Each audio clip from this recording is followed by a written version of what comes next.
There are three types of defensive strategies: retrenchment, divestiture, and even filing for corporate bankruptcy. Filing for bankruptcy does not necessarily mean organizational failure, as we'll see in a moment.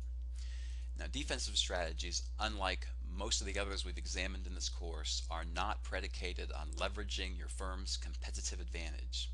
Rather, these are strategies used to defend your place in the market.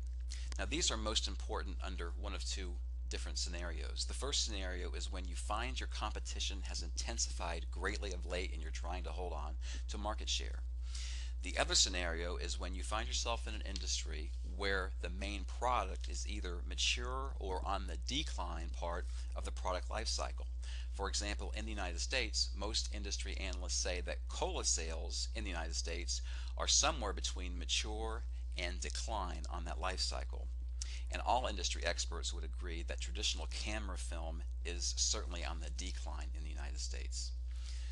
The first defensive strategy we cover is that of retrenchment.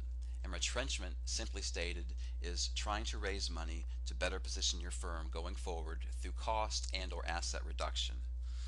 An example of this of late would be the Pepsi-Cola cutting 9,000 jobs to save money.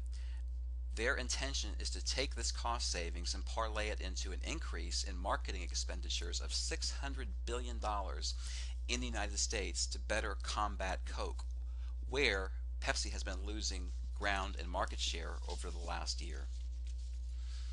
The second defensive strategy is that of divestiture.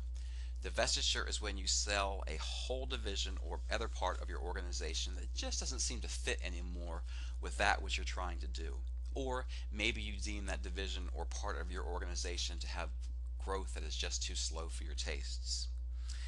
AT&T recently sold its majority stake in Yellow Pages to a third-party company.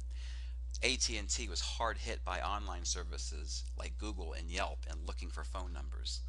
And this business is no longer attractive, not to AT&T. Instead, AT&T plans to focus on higher growth segments, such as its wireless operations and internet services. And finally, the third strategy is that of filing for bankruptcy. Now, there's two forms of bankruptcy, and it's very important to distinguish between the two. A Chapter 11 filing simply means that you're filing for court protection from creditors like banks, so you can try to reorganize your business plans with protection from those possible lawsuits. And Chapter 7 bankruptcy simply means total liquidation. You're going to quit, give in, sell everything. A great example that just was announced in January of 2013 is that Atari is filing for Chapter 11. Atari, as some of you might know, in the 80s and 90s was the star of the video game business, and that no longer is true.